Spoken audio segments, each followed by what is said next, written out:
আমরা সারা জীবন ধন সম্পদ কামাই করার পিছনে ছুটে চলি। ক্লান্ত শরীর, মানসিক চাপ, পরিবারকে সময় না দেয়া, সবই সহ্য করি শুধু অর্থের জন্য।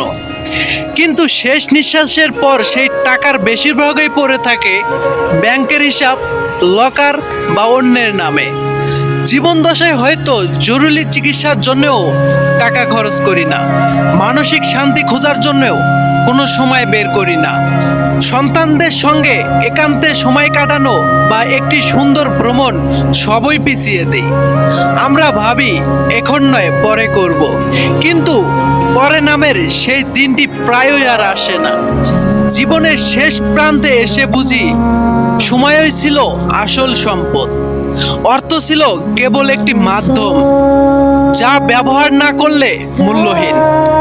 অনেকেই বিছানায় শুয়ে আফসোস করেন, যদি একটু নিজের জন্য বাঁচতাম, যদি স্বপ্নের জায়গায় একবার ঘুরতে যেতাম, যদি প্রিয়জনকে কিছুটা মুহূর্ত দিতাম।